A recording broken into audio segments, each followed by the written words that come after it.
Important date of Assam police vacancy 2026 ইয়াতে কেতিয়াৰ পৰা আৰম্ভ হৈছে আৰু কেতিয়া শেষ হ'ব এপ্লাইৰ তাৰিখটো। নমস্কাৰ, স্বাগতম জনাইছোঁ অন্য এটা নতুন ভিডিঅ'লৈ।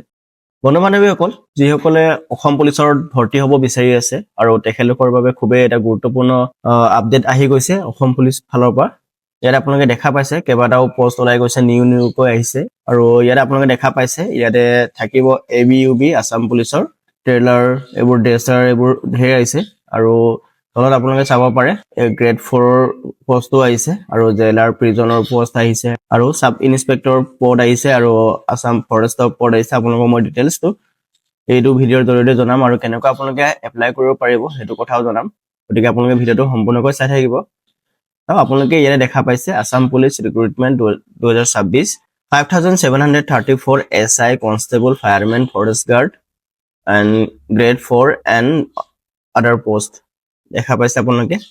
এইটো আছাম কেৰিয়াৰ পৰ্টেলত মই আপোনালোকক দেখুৱাই আছো এইটা পোষ্ট কোনটো ডিপাৰ্টমেণ্টৰ কাৰণে আছে, সকলোবোৰ দিয়া আছে। আপোনালোকে ডিটেইলছবোৰ চাই ল'ব।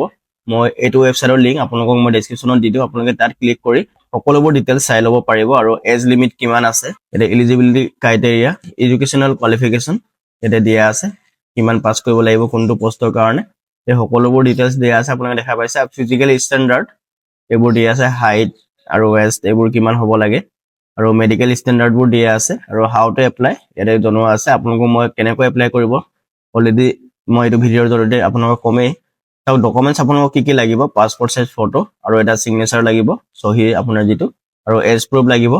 আপোনাৰ মেট্ৰিকৰ এডমিটটো হ'লেও হ'ব যদি আপোনাৰ বাৰ্থ চাৰ্টিফিকেট নাই, আৰু কাষ্ট চাৰ্টিফিকেট আপোনালোকক প্ৰয়োজন হ'ব যদিহে আপোনাৰ কাষ্ট চাৰ্টিফিকেট আছে, আৰু এমপ্লয়মেণ্ট এক্সচেঞ্জ চাৰ্টিফিকেট সেইটো প্ৰয়োজন হ'ব চবকে, আৰু মাৰ্কশ্বিট অফ SLC আদাৰ এক্সাম আৰু pass certificate of SLC and other exam যদি আপোনালোকৰ কি পাছ আছে সেইবোৰ ডিটেইলছ দি দিব।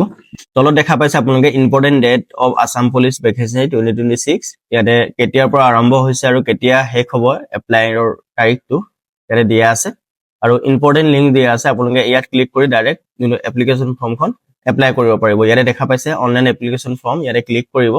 ইয়াত ক্লিক কৰাৰ লগে লগে ইয়াতে দেখা পাইছে আপোনালোকে ৰেজিষ্ট্ৰেশ্যন কৰিব লাগে। যদি আপুনি ৰেজিষ্ট্ৰেশ্যন কৰা নাই আগতে, নিউ ৰেজিষ্ট্ৰেশ্যন ক্লিক কৰিব। ইয়াতে আপোনালোকে দেখা পাইছে ৰেজিষ্ট্ৰেশ্যন, এই ডিটেইলছবোৰ আপোনালোকে ফিল কৰিব লাগিব। চাওক ইয়াতে আপোনালোকে সেলেক্ট কৰিব শ্ৰীমতী যি হয়, আৰু ফাৰ্ষ্ট নেম, মিডল নেম যদি আছে দিব, আৰু লাষ্ট নেম, আৰু ফাদাৰ্ছ নেম আৰু mothers name, phone number, employment exchange number, আৰু হাইষ্ট এডুকেশ্যনেল কোৱালিফিকেশ্যন আপোনাৰ কি আছে সেইটো দিব। পাৰ্মানেণ্ট ডিষ্ট্ৰিক্ট সেইটো সেলেক্ট কৰিব, জেণ্ডাৰ আপোনাৰ সেলেক্ট কৰিব, কাষ্ট আপোনাৰ কি হয় সেইটো সেলেক্ট কৰিব।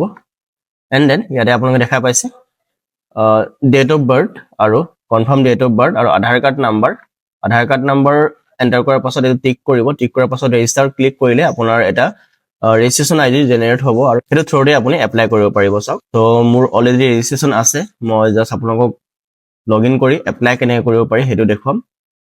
এইটো ৰেজিষ্ট্ৰেশ্যন নাম্বাৰটো ইয়াতে এণ্টাৰ কৰিব লাগিব, আপোনাৰ যোনটো ৰিক্ৰুটমেণ্টৰ কাৰণে ৰেজিষ্ট্ৰেশ্যন নাম্বাৰ যোনটো জেনেৰেট হ'ব, আৰু আপোনাৰ ফোন নাম্বাৰ বা ডেট অফ বাৰ্থ থ্ৰুদি বা আধাৰ কাৰ্ড থ্ৰুদি আপুনি লগ ইন কৰিব পাৰিব। ইয়াতে আপোনালোকে দেখা পাইছে মই লগ ইন হৈ গ'লোঁ আৰু ইয়াতে সকলোবোৰ ডিটেইলছ শ্ব' হৈ গৈছে, নাম, এভৰিথিং, এড্ৰেছ সকলোবোৰ শ্ব' হৈ গৈছে। তো ইয়াতে মই টিক কৰি দিম এড্ৰেছত, আৰু এই সকলোবোৰ ডিটেইলছ আপোনালোকে ফিল আপ কৰিব লাগিব। And then save and proceed অপশ্যনত ক্লিক কৰিব, আৰু এই এডুকেশ্যনেল কোৱালিফিকেশ্যন ডিটেইলছবোৰো মোৰ দিয়া আছিলে, চ' ইয়াতে শ্ব' হৈ গৈছে। ছেভ এণ্ড প্ৰিভিউ কৰিম। এণ্ড দেন ডকুমেণ্ট আপলোডত এই সকলোবোৰ ডকুমেণ্ট মোৰ অলৰেডি আপলোড কৰি থোৱা আছিলে, চ' ইয়াতে শ্ব' হৈ গৈছে। মই চিম্পলি ছেভ এণ্ড প্ৰচিড কৰিম। লাষ্ট ষ্টেজত আপোনালোকে প্ৰিভিউত দেখা পাইছে নাম, এভৰিথিং ইয়াতে শ্ব' হৈ যাব প্ৰিভিউ ছেকশ্যনত। এণ্ড দেন কনফাৰ্মত ক্লিক কৰিব, চ' অ'কে কৰিব।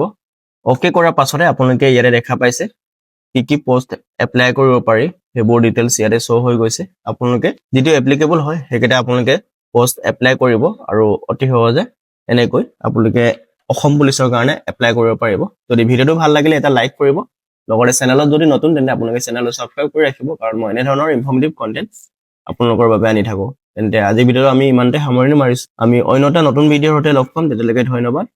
জয় অসম, বন্দে মাতৰম।